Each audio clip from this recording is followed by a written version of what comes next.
नमस्कार बच्चों, एक बार फिर से आपका स्वागत है। मुस्लिम लॉ में आज का अध्याय नया चैप्टर है तलाक। इसके पहले हम लोग विवाह पढ़ चुके। हम सभी को पता है कि जब विवाह हो जाएगा तो फिर तलाक या विवाह विच्छेद का मामला आएगा। मुस्लिम लॉ में 4 प्रकार बताए गए हैं जिससे कि विवाह विच्छेद हो सकता है। 4 प्रमुख प्रकार, जिसमें हम 4 भागों में इस प्रकार बांटते हैं कि पति की कृत्यों से तलाक कैसे हो सकता है, पत्नी की कृत्यों से कैसे हो सकता है, पारस्परिक सहमति से तलाक कैसे हो सकता है, और न्यायिक डिक्री के द्वारा मतलब न्यायिक हस्तक्षेप के द्वारा कैसे तलाक हो सकता है। तो हम लोग 4 टॉपिक में बांटते हैं, 4 भागों में। तो पहला देखेंगे पति के कृत्यों से। तो मुस्लिम विधि में पति कृत्यों से तलाक कैसे होता है। तो हम सबको पता है कि मुस्लिम विधि में पुरुष मेल ज़्यादा पावरफुल है, उसके पास असीमित शक्तियाँ हैं। पति कृत्यों में हम इसे 3 भागों में बांटते हैं, जिसमें तलाक, ईला और जिहाद। तो पति कृत्यों में हम 3 भागों में बांट रहे हैं, तलाक द्वारा, ईला द्वारा और जिहाद। तलाक को फिर हम 2 भागों में इसे बांट समझाएंगे, तलाक सुन्नत और तलाक बिद्दत। तलाक बिद्दत को हम सभी जानते हैं, जिससे सुप्रीम कोर्ट ने समाधान ठहरा दिया, क्योंकि इसमें पूरी तरह से अप्रतिसंहरणीय तरीके से तलाक दे दिया जाता था। तुरंत ही विवाह विखंडनीय हो जाता था और विवाह टूट जाता था।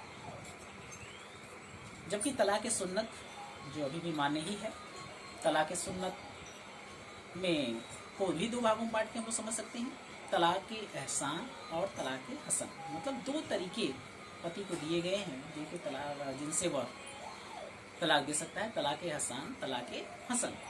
तलाक एहसान को सबसे अच्छा माना गया है, जबकि तलाक हसन को कम अच्छा माना गया है। तो तलाक एहसान में क्या होता है कि पति पत्नी के तुहर काल में या गैर रजस्वला काल में एक ही बार बोल देता है, मैं तुम्हें तलाक देता हूँ, मैं तुम्हें तलाक देता हूँ, मैं तुम्हें तलाक देता हूँ।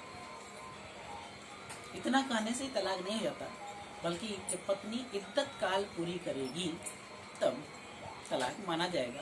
हालांकि इसके पहले अगर समागम हो जाता है तो फिर तलाक नहीं हो पाएगा। तलाक हसन में हम देखेंगे कि पुरुष लोग हर महीने,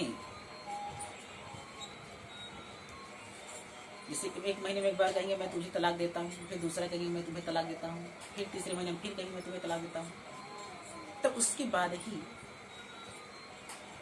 तलाक मान्य हो पाएगा। दूसरा तरीका है ईला। ईला में पति प्रतिज्ञा कर लेता है कि मैं तुम्हारे साथ सैया पर नहीं सोऊंगा इतने महीने इतने साल। ये तरीके भी प्रतिज्ञा के द्वारा, ईला के द्वारा भी तलाक दिए जाते हैं। और तीसरा जिहार। जिहार मतलब निश्चित संबंधों से तुलना। जैसे कहा गया है कि अपनी बहन से पत्नी से कहते हैं कि तुम्हारी पीठ हमारी बहन के समान है। तो ये ऐसे आधारों पर भी, चूंकि मुस्लिम विधि में इसे निषिद्ध माना गया है, तो फिर ये तलाक हो जाएगा। तो ये पति कृत्यों से लिखा। पत्नी के कृत्यों में हम ये देखेंगे तलाक पे तब्दीज। मतलब इसमें पति अपनी शक्तियों को किसी को भी प्रत्यायित कर सकता है। मतलब अपनी शक्ति किसी और को, अपने मित्र को भी दे सकता है कि आप इसे तलाक दे दें। मतलब तलाक की शक्ति को ट्रांसफर खुद न बोल करके किसी और से कहवा देना, ये क्या है, तलाक है तफ्तीश। तीसरा है पारस्परिक सहमति से। पारस्परिक सहमति मतलब पति पत्नी दोनों की सहमति से भी तलाक हो सकता है। इस टॉपिक को हम 2 भागों में बांटेंगे, खुला और मुबारक। खुला में क्या है, पत्नी प्रपोज करती है। ध्यान देने योग्य बात है कि यहाँ पत्नी पति को प्रपोज करती है।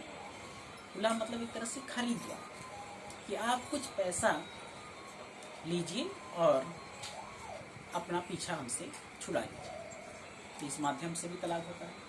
मुबारात में पति या पत्नी को ही प्रपोज कर सकता है और तलाक हो सकता है। चौथा, न्यायिक कृत्यों से या न्यायिक हस्तक्षेप कहिए या न्यायिक डिक्री के द्वारा तलाक। इसमें क्या होता है कि मुस्लिम विवाह विच्छेद अधिनियम 1939 में पत्नी को शक्ति दी गई है कि आप निम्न आधारों पर तलाक पति को दे सकते हैं। जैसे पति यदि 4 साल से लापता है, पति को 7 वर्ष या उससे अधिक कारावासित किया गया है, या वह दाम्पत्य दायित्व पूर्ण करने में असफल है और ऐसा वह 3 वर्ष तक नहीं कर पाता, मतलब 3 वर्षों तक वह दाम्पत्य दायित्व नहीं निभा पाता है, तो इस आधार में पत्नी तलाक दे सकती है। इसके अलावा पति यदि 2 वर्ष तक भरण पोषण नहीं कर पाता तो भी तलाक हो सकता है। पति नपुंसक है, पति पागल है, पति क्रूरता करता है, ये तमाम आधार दिए गए हैं। या कहिए पत्नी कम उम्र की थी तो बालिग होने पर भी विवाह अस्वीकृत किया। तो इस तरह से कुछ आधार बताए गए हैं